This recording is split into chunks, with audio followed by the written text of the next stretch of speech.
మనసారా ప్రభుని స్తుతించుదాం. హల్లెలూయా, హల్లెలూయా, హల్లెలూయా, హల్లెలూయా. గట్టిగా గట్టిగా బిగ్గరగా ఏది మీరు నోరు తెరవండి, స్తుతి చెల్లించండి. నేను మౌనంగా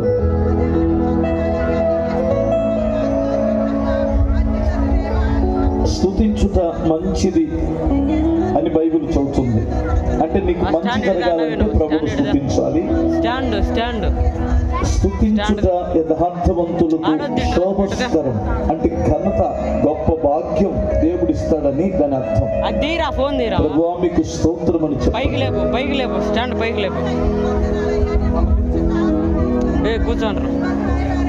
కూర్చోండ్రా. దీనుల ఎడల కృప చూపువాడా, నీ దాసుని దాటిపోకయ్యా. నీవే నా ఆధారము, నీవే నా ఆశ్రయము.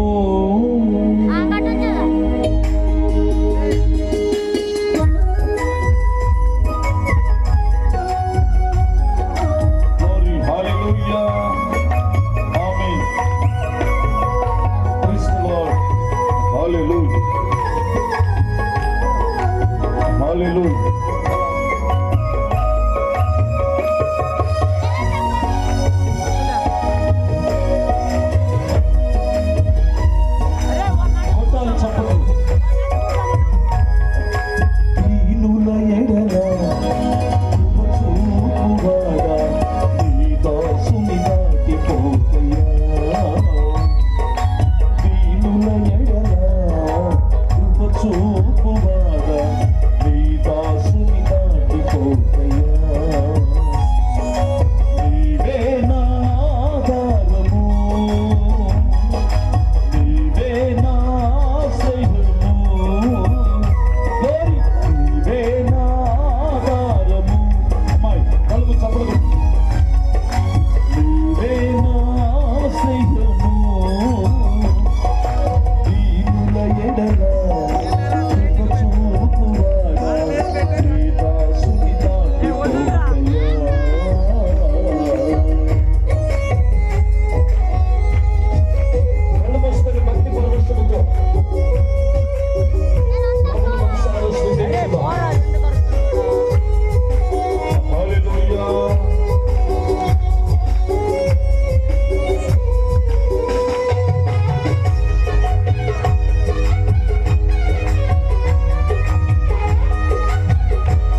చూపువాడా ఈ దాసుని దాటిపోవయ్యా.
నన్ను చూచితివి, దుఃఖము సంతోషముగా మార్చితివి. నీవే నా ఆధారము,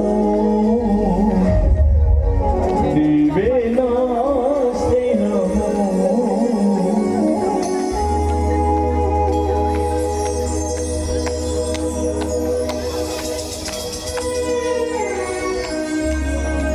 పరిశుద్ధుడా, ప్రేమ కలిగిన మా తండ్రి, మీకు స్తోత్రం చెల్లిస్తున్నాను స్వామి.